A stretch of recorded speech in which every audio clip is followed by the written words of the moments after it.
सेब या घोड़ा। एक राजा की यह जानने की इच्छा हुई कि राज्य के लोगों की घर गृहस्थी पति से चलती है या पत्नी से।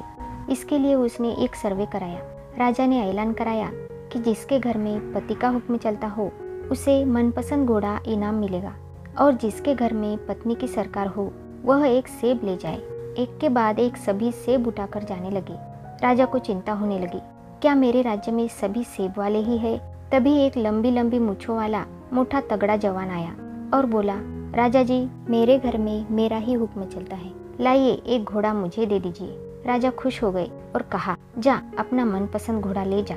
जवान काला घोड़ा लेकर रवाना हो गया, घर गया और फिर थोड़ी ही देर में दरबार में वापस लौट आया। राजा ने पूछा, क्या हुआ जवान, वापस क्यों आए हो? जवान ने कहा कि महाराज, घरवाली कहती है काला रंग अशुभ होता है, सफेद रंग शांति का प्रतीक होता है, तो आप मुझे काले घोड़े की जगह सफेद घोड़ा दे दीजिए। राजा ने कहा, बेटा ये घोड़ा रख और सेब लेकर जा। इसी तरह रात हो गई, दरबार खाली हो गया, लोग सेब लेकर चले गए। आधी रात को महामंत्री ने दरवाजा खटखटाया। राजा ने कहा, बोलो महामंत्री, कैसे आना हुआ? महामंत्री बोला, महाराज, आपने सेब और घोड़ा इनाम में रखा, इसकी जगह एक मन अनाज या सोने की मोहर रखा होता तो लोग कुछ दिन खा सकते थे या जेवर बना सकते थे। राजा ने कहा कि मुझे तो इनाम में यही रखना था, लेकिन महारानी ने कहा कि सेब और घोड़ा ही ठीक है, इसीलिए वही रखा। इस पर महामंत्री ने तपाक से कहा, महाराज, आपके लिए भी सेब काट दूं? राजा को हंसी आ गई।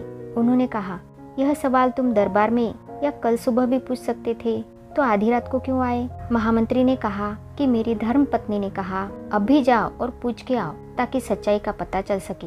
तभी राजा ने महामंत्री की बात काटकर कहा, महामंत्री जी, सेब आप खुद ले लोगे या घर भेज दिया जाए? तो दोस्तों, इसी प्रकार ये कहानी यहीं पर समाप्त होती है। मिलते हैं अगली कहानी में, तब तक के लिए धन्यवाद।